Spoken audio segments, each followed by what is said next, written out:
A guest.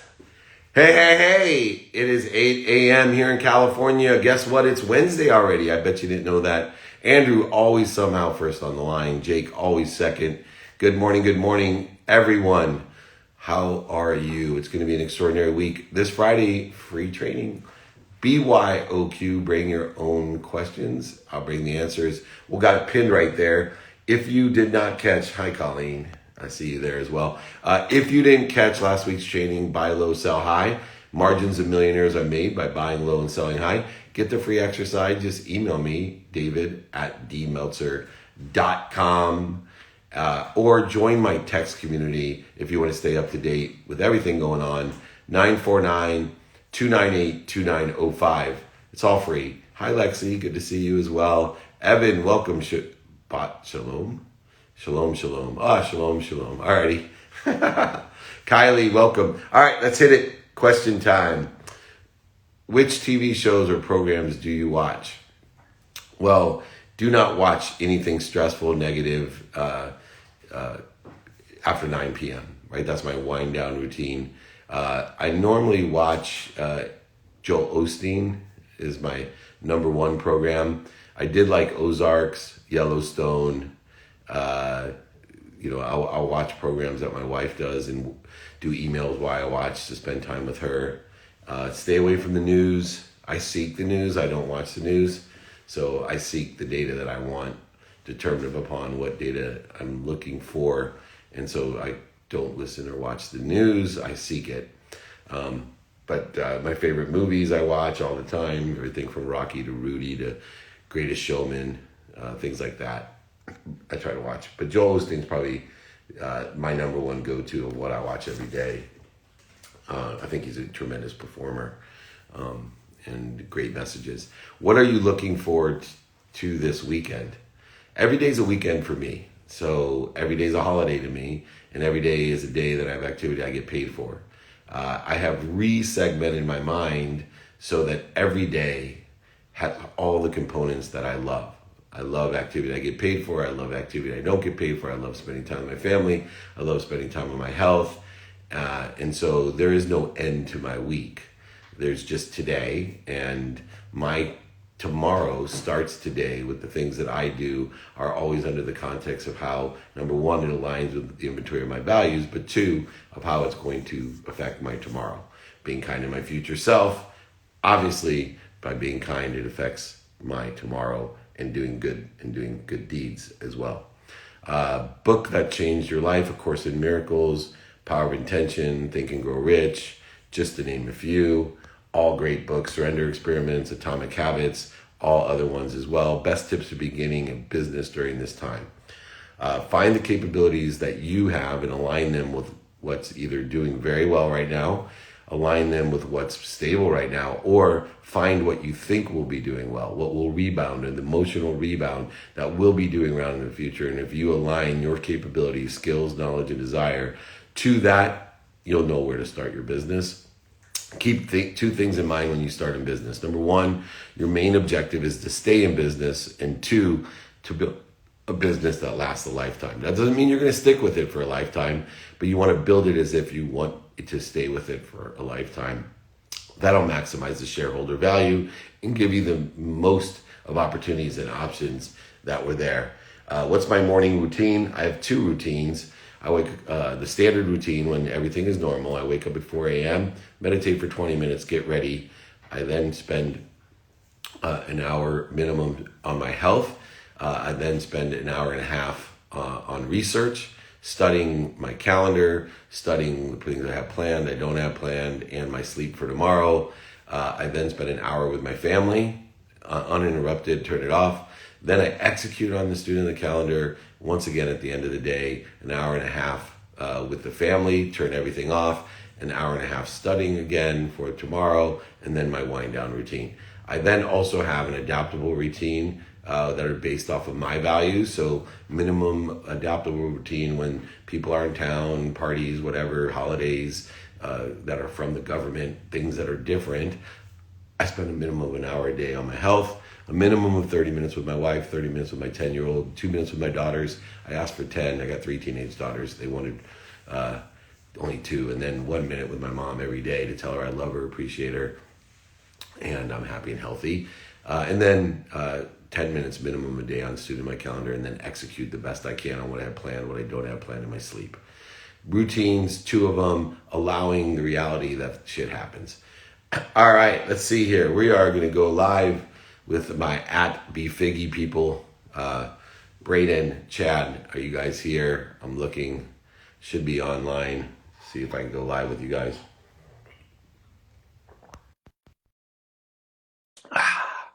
All right. Going live. How is everybody this morning? It's Wednesday. It's a great day. And what's going on? Oh, you both fit in the screen. How we doing? Good morning. Good. Good morning. Good morning, guys. How are you? And we're doing well. Yeah. We're doing well. We're hyped to be here. Yeah, I'm hyped to have you. Let me get a little centered here.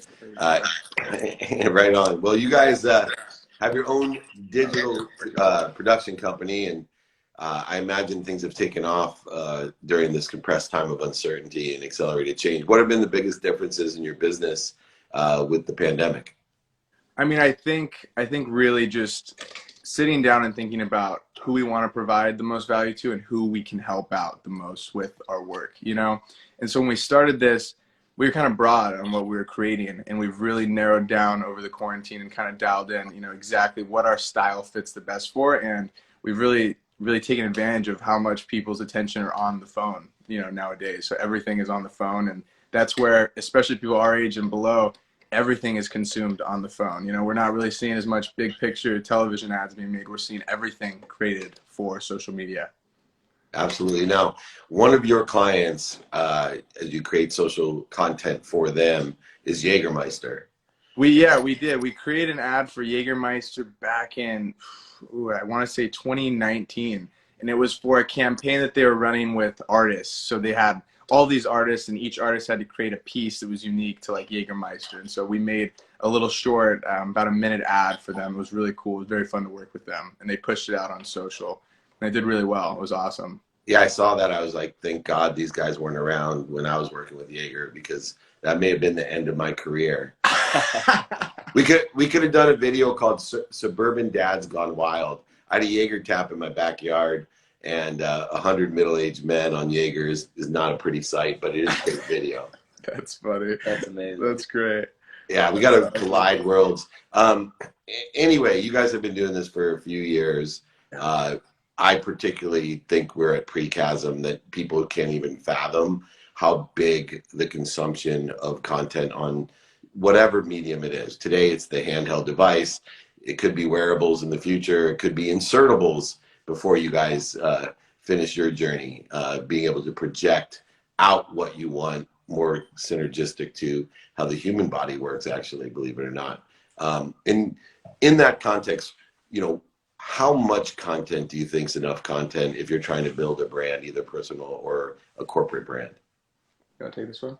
Yeah, I mean, I really don't know if you can put too much content into words. I think you should be really pushing as much content as you physically possibly can on all social channels, Instagram, Twitter, YouTube, Snapchat, whatever. I really don't think there's a limit to pushing too much content.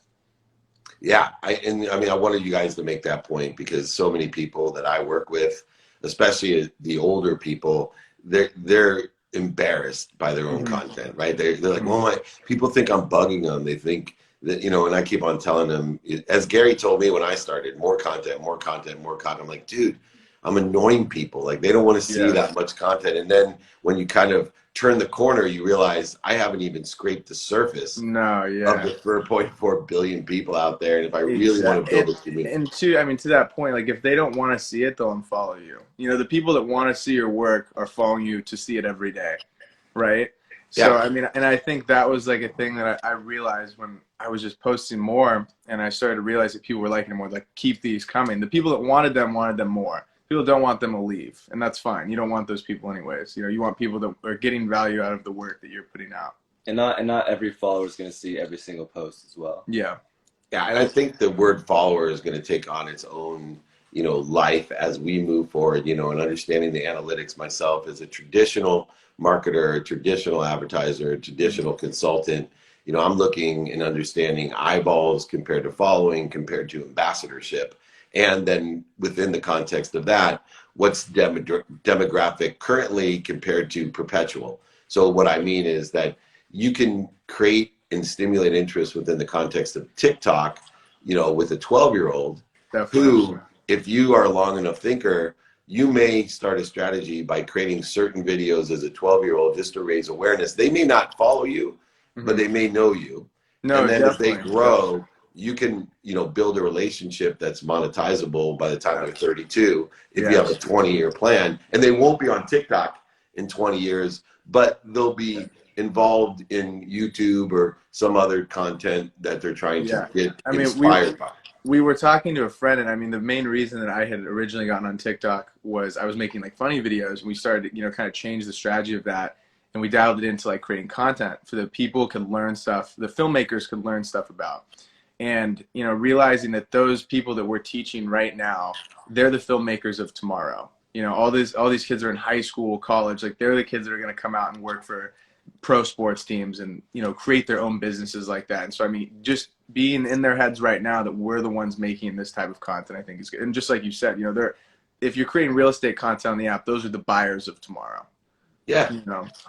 And people just don't have the patience, and they especially take for example, you guys have your own podcast, right? The Page podcast. And people don't even realize that 99.9% of all podcasts, of the 1.6 million podcasts out there, have less than 100 downloads. We found that out the first after we came back. We were living in Bali for 2 months. We went out there after I graduated college at the University of Oregon. We went out there to work, and so we were working on some brand stuff. And we're like, let's start a podcast, and we really started getting into it. And we got an email and it said, you guys have surpassed 100 downloads an episode. You're the top X percentage of podcasts in America. And we're like, no way, like there's no way this is true. But it is true. If you're getting 100 downloads an episode, you're of the top percentage of podcasts. It's really crazy. Yeah, I know. And if you stick with it and you get to where the playbook is, right? It's just extraordinary. And it's funny because I love the podcast, and we'll have to swap sometime, but I love the podcast because what you think is going to do well isn't necessary, right? Especially in my position where I have kind of the world's most famous people that will come on my podcast, and you're thinking, oh my God, Dan Aykroyd or Cameron Diaz or Brett Favre or, one of these. And then you get a guy like Mike Moosberger that no one's heard of, that has this inspirational story, or a training that I do, right? Or even repurposing some sort of meetup. And all of a sudden you're like, holy moly, this was number 49 in the world, right? In the world. And you're like, whoa. And even to that content, when you get to that level of the top 50, all-time podcast, the numbers aren't what people really perceive them to be. It's not in the hundreds of millions, right? That's where my mind was when I saw, I hit the top 50 all-time in podcast, and I'm like, oh man, I must have like 100 million people that download this. Right? I know it's significant, but it's not 100 million. And then the other interesting thing that I look at, and I love your perception because you guys are, in this game for a while, is just viewers, right? Like people in the old days, you'd pay a lot of money just for someone to drive by your billboard. Right. And keep on driving by. So I get millions and millions of views all over because I have a lot of content, not enough content, by the way. If anyone thinks I have too much, I believe I don't have enough, but I put out a lot of content, so I get a lot of views as well. And I put great value in repetitive views. Someone may not follow. Like I watch stuff that I don't follow, right? And then it registers in my brain, and I'm like, oh man, that John Asseroff Intersize, he's a genius. And then I realize not only is John a friend of mine, and I view his stuff, I don't really follow him, right? But I'm certainly someone that's engaged with him as an ambassador.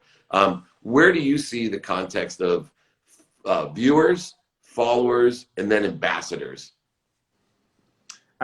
So I think for followers, right? I think it's not even looking at that number as like a real thing. I think it's more just providing value to those that are engaged with your content, because they'll stay. And that group of say it's at 100, word of mouth, I think, is the best. Like for people to find you, right? If someone tells a friend about your podcast, those people are going to stay on your pod and listen to it and whatnot. I think same goes for everything like that.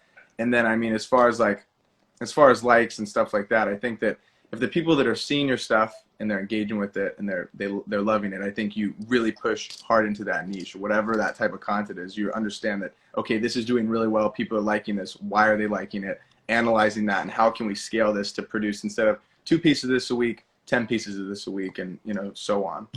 Nice. And to break that down even further, I think viewers would be considered like the more broad of your audience, Yep. and then followers would be maybe the most engaged of the viewers, and then to go further, ambassadors would be the most engaged of your followers. Yeah, I think that for me, the only distinction I have in that definition would be ambassadors to me are monetizable. Yeah. Right? Like, are people that are either going to get you business or give you business. So, they're full throttle as far as, the spectrum goes. Anyway, you guys had talked about, where to find things. Where can people find you guys? I know at bfiggy, but they have the Page podcast. What else do you guys have? Yeah, we got the Page podcast. We have bfiggy on TikTok, and we have Chad Nutter on Instagram. I like the Chad Nutter. And Page, what is it on YouTube? Page vlogs. Page vlogs. There we go. Page vlogs. Just so people know, it's PEIGE. Yeah, PEIGE. PEIGE. Page vlog. Check it out. These guys are killer. Yep. Great talents. Hire them. Find them. Watch them. Follow them. Ambassador them. I'm a big fan of yours. I appreciate you both. Come back on and visit me, okay? Thank you so much. Thank we you will, for having absolutely. us. Thank you for having Right us. on. Have a good one. Very good. Can you exit out? Because I think Yeah, I got off on my side. I don't know what happened. I got to get Justin to help me figure out where that went. Take care. Awesome. All right. I don't know where that all went. Anyway, thank you guys. Check them out at bfiggy. These guys have a great podcast, travel, all types of relevant videos and photos and stuff that they cover, and just a really nice guys who get it. A lot of people don't. Remember byoq Friday. If you didn't get my exercises guides on buying low and selling high, if you want to learn the margins of millionaires, email me, david@dmeltzer.com. Also, you can get my books for free, david@dmeltzer.com. If you want to join my text community, it's 949-298-2905. Love to have you. Please let me know. All right, we have John on waiting for me. Like clockwork. I love it. All righty, here we go. If you haven't seen the John Rose Show, you are missing out. Entrepreneur, author. There he is. What's up, man? How are you? I'm awesome. How are you? It's good to see you again. It's great to see you again as well, man. I was just bragging about you and what you do, so I thought maybe you give everyone firsthand a little background on what you got going on. Yeah, absolutely. It's been a long week already. Yesterday, it's been a long month. It's been a long month this week. Man, it's crazy. It's crazy. So yesterday the book came out, so we got it right here. So it's my memoir, it's my story. Rich, right? And die practical trying. way to get rich and die trying. That's right. It's beautiful, man. Can't be rich enough to make people poor. And let me just tell you this: don't apologize for being rich, because you can be rich enough to make people rich, and you can die trying to not only make yourself rich but other people. Yeah, man. It's it's a fortuitous position because you can create a lot of positive change and positive effect on people, including your own friends and family, which is amazing. But it was a crazy run, and it was a crazy run with the company that the book's about and getting this book out to the market. So I wrote it 3 years ago, and so the publishing process is not a quick one, but it's an amazing one. And I had the best publishers in the world, Penguin Random House, behind it. And so we're in the market, so people can order it. It's alive. We had a little party last night here in New York for it, so things are good, man. I can't complain. What's your number one lesson you learned through that publishing process of dealing with? Because Random House, in my opinion, is the best. Yeah. What was the biggest lesson you learned, though? Ooh, there was a lot, because I failed high school English. I'm not exactly a writer, David, and so that makes the best books, man. They make the best books. And so I wrote this thing. I had the time. I was living in Europe. I wanted to tell my story, but when you're first writing it, you have every reason to quit writing, right? Because you're saying to yourself, I'm not sure if this is readable, if this is good. I'm not a writer. And then you finish a couple hundred pages, and the only people I had to bounce it off of were friends who were obviously like, it's great, keep going. I mean, why would you say anything different to your friend who's trying to do a project? And so that kind of fear of you wasting your time or not getting picked up or whatever starts to eat at you. And it really, you have to dig deep to keep going and to not just quit and tell yourself, oh, I shouldn't do this, or I'm not a writer, or any of those excuses. And then, when you hand it over to the professionals, to the agents and the editors and the publishers, that is a tough day, because you're ready for them to come back and go, nice try. Like, thanks for the shot at this. But, you have to just be resilient and keep pushing and pushing and pushing. And then that first good news that comes back when a professional tells you that you have a great book in front of you is an awesome day. It's so interesting because your book's about, it's a memoir of risking it all. Yeah. And, I was on your podcast a couple of weeks ago. I think it airs this week as well. And it was one of the better podcasts that I've got to do. But the interesting thing is it really made me think about abundance. And abundance can be reflective of risking it all. Those who have complete faith, the Bransons of the world, the Elon Musks of the world, the Arthur Blanks of the world that are willing also Jerry Jones is a guy who had so much and never afraid to risk it all when he built the new stadium, when he built the Star.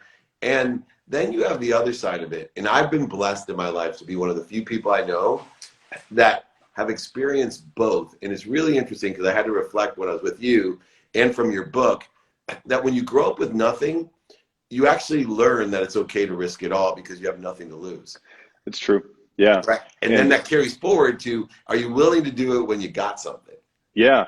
And this is the interesting dichotomy for me, is that when you don't think you have anything to risk, it's easy to risk it all, right? And then with me, all of a sudden I had a lot to risk, and it seemed like overnight. All of a sudden you have, money, and you have people, and you have offices, and you have clients, and now you're risking a lot, including your own future. And that's where I got kind of screwed up. That's where I kind of went to a place of excess and self-destruction and things, because I had too much to risk. And then I was betting all my life work and what my future might be on like a roulette wheel every single day. And that'll do work to your brain pretty quick. That's not a good thing. And that drove me to pretty deep levels of, mental, distress and mental illness, and a lot of excess, and a lot of, partying and drugs and all the things that we do to try to numb those feelings, of being in too deep. And that's a story that I think a lot of entrepreneurs can relate to, but very few talk about. And that's the entire point of writing the book. Yeah, and you and I talk about it, and you and I are blessed to not know each other at that time. We would have had a lot of fun, I feel like. Oh God, I'm one of the few people. Like, I put it all at risk: my health, my family, my life, my money, and I don't regret it. So the one thing I've learned from it, but regret to me is just such an awful thing, because regret to me says you haven't learned what you were supposed to learn, that you haven't pushed yourself into a bigger, better. So I don't regret it. And I think I piss off my wife sometimes when I tell her how much that I do find the light, the love, and the lessons and the enjoyment of it. Like, you're able to articulate, hey, we would have had a great time. I had a fantastic time. Yeah. I just damaged myself, right? I learned the lessons. Yeah. I damaged myself mentally, physically, spiritually, emotionally, and financially. People ask me all the time, did you regret some of these? Because there's some low points in the book, and they ask me if I regret it or if I would do it differently. And my answer is the same as yours. Is if you were to change one detail of the story, it wouldn't have resulted the same way. It may have resulted better, but it could have resulted far worse. And how would you know? So any regret would mean a willingness to change something that ended up the way it should have. So that's why you can't regret it.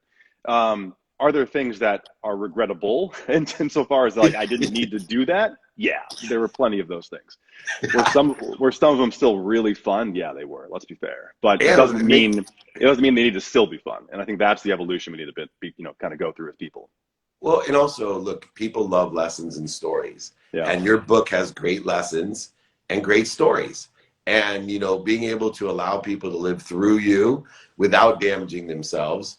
And also get maybe, that enjoyment vicariously by reading, because we're able to connect in the imagination through stories and lessons, so that, number one, we can enjoy what other people have done, but also learn the lessons without paying the dummy tax. Right. And that's a great way to put it. Right. And that's what makes your book's so valuable. Yeah. Real quickly though, too, people who have experienced, you know, that learning curve, so in such an extraordinary way, people ask me that famous question, you know, what would you tell yourself, you know, when you were younger? So before it all started, before you got all the money, all the fun, you know, what advice would you give yourself before you started knowing what you know now? I think it's really the only advice I can think of that I would actually have loved to hear would be just to truly trust yourself, because where I got really screwed up was stopping trust in myself. Insofar as, you know, you start this company, you feel like you're a bit unqualified, you're a bit young, you maybe shouldn't be doing this. Then it starts working. Then all of a sudden you're a CEO, people are asking you to come speak on stage and write about this and talk about this, and you're being given awards and you're on magazine covers. And all of a sudden you start to say to yourself, like, did I fake all of this? Am I a fraud? Is this all bullshit? Is this all, you know, and it starts to wind up in your head. The reality was I was qualified to do my job. I deserved to be there, but I struggled to ever believe that. And so I would just vacillate between, I own this, I deserve this, this is who I am. And then I'm full of shit. I'm a fraud. I'm an imposter. And then you bounce back and forth and just, you know, all day, every day. And that was a lack of trust in myself. That was times I got away from knowing who I am and what I care about and what I deserve to be doing. And that was a tough realization. So I think if I could have told myself anything, it was like those gut instincts you have, and when you get somewhere, you absolutely deserve it and own that role. Yeah, it's beautiful, because obviously a lot of people deal with imposter syndrome and being a fraud and self-sabotage and worth issues and energies that come from it.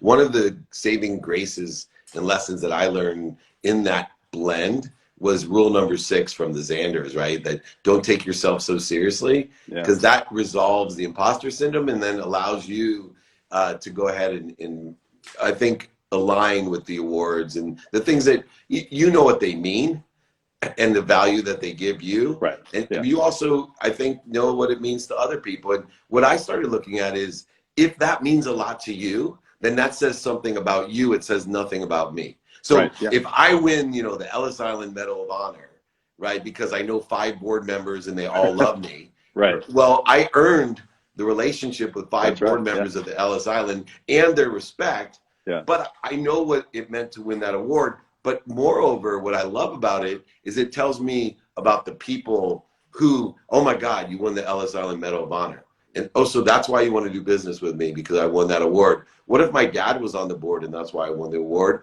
Or what if I risked my entire life and life savings and donated everything and that's why I won my? Either way, you should respect what I did, right? Not 100% the title, but it defines them, not us. And that was a big thing about it. Now, the book released yesterday. It's officially out. And you spend the day kind of watching sales go by or hitting up friends. What was your strategy? Nothing with sales, you know, because the goal of the book is to create these conversations.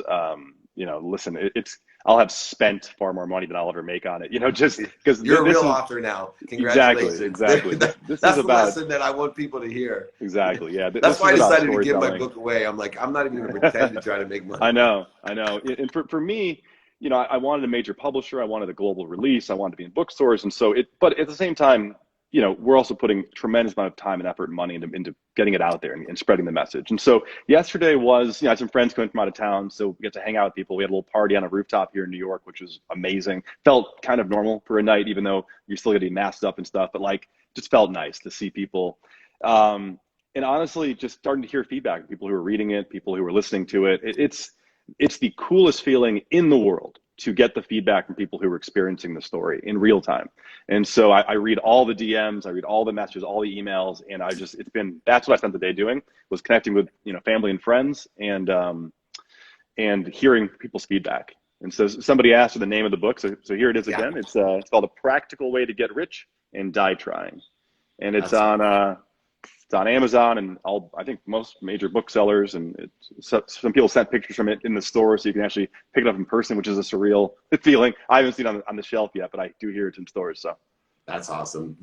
Last thing, real fast. When we expose ourselves and illuminate what we've learned and the experiences that we have, Yeah. During the 3 years that you wrote the book, I found it to be one of the most cathartic experiences of I sat there crying at times. I had blackout moments where I'm like, did Yeah. that really happen? And then when I got to it, I'm like, oh my gosh, that really happened. And then I learned how accountable I was. Yeah. It increased my relationship. It taught me some people I didn't want to be around anymore. Did you have like that reliving experience of a cathartic nature that it was almost like going to a shrink and healing yourself? I did. And I chose to write the book mostly in Bali. I went to Bali alone, and I was training martial arts, which is something that I'm very passionate about, and writing. It's all I did every day for months. And there was some cathartic nature to it, but for me, it forced me to analyze moments I'd never analyzed. I had retold them. I had thought about them. I never analyzed them. I'd never said, because if I can't figure out why I did something, then I can't tell the viewer or the reader why I did something. So I really had to reprocess some choices that I made, some crazy events in my life, and say, why did you do that? Like, why did you choose to go down that path? Or why did you say those words? And then I learned a lot more about myself, about what I had experienced, about why I did certain things. And then I could communicate it in the book. So to me, it was a lot of just reflection and kind of self, discovery. But it definitely was also very cathartic. It was a really interesting process. That's awesome, man. Well, I can't wait to read it. It's going to be I'll probably break down in tears myself. And then also just go, gosh, I wish I would have given him a call years ago. We could have had a great time together. Practical Way to Get Rich and Die Trying, a memoir about risking it all and living life to the fullest. I'm going to add that subtitle as well, I imagine. I like that. And that's awesome, John. Well, John Roa, check out the John Roa Show. Great podcast we're launching as well this week. Buy the book, read the book. You're going to love it. It's going to change your life, I can tell. And let's do this again real soon, okay? Definitely, David. You're the man. Thank you. You are, man. Take Talk care. soon. Bye. Thank you. Bye-bye. All right, everyone. What great guest today, man. Bali seems to be the place to find the answers. I got to get there. I've been to Fiji. Have not been to Bali yet. It's on my list, one of the few places on earth I haven't been. Been to every state in America, though. Take that. I saved the Alaska for my 50th birthday, and my friend Warren Moon took me for my 50th birthday, and my wife. It was great. Thank you very much. Remember, Practical Way to Get Rich and Die Trying, memoir about risking it all. Check out John Roa's book. It's on Amazon, the easiest place to get it. You and I both know it. Let's do that. All right, let's take a quick question. Warm up for Friday, byoq, bring your own questions. What are your advice for leadership? In order to be a leader, you need to be an intelligent follower. In order to be a leader, you need to be an intelligent follower. Take your time, be more interested than interesting. Get involved with those who you want to lead by being an intelligent follower of them. And you will arise, you will elevate others to elevate yourself. The key to being a leader is being an intelligent follower. Know your values, take inventory of those, ask and attract, student your con, do it now, and practicing ending fear. Aligned with that strategy, I promise you. Everyone, thank you so much. We will be back tomorrow, but on Friday, we'll be there for free training. If you did not get the perfect pitch guide, if you did not get the buy low, sell high guide, if you did not get the 5 to Thrive guide, just email me. If you did not get my book for free, if you did not get my book for free for a friend, email me, david@dmeltzer.com. I'll be happy to give it to you. If you haven't joined my text community, it's 949-298-2905. And if you haven't bought John Roa's book, go to Amazon and go ahead and buy that. I imagine it's amazing. I'm checking it out this week myself as my weekend project. Give me a toot. Here we go. Be kind to your future self. Do good deeds. Catch me every Friday for free, 11 a.m. Pacific, 2 p.m. Eastern Time. Free training. And Spotify is featuring the podcast. Download that with all the great guests and my trainings, or Entrepreneur. You got it. They're featured there. Every single platform has it. Featured on those two. Look forward to seeing you all. Be kind to your future self and do good deeds. Have a great day.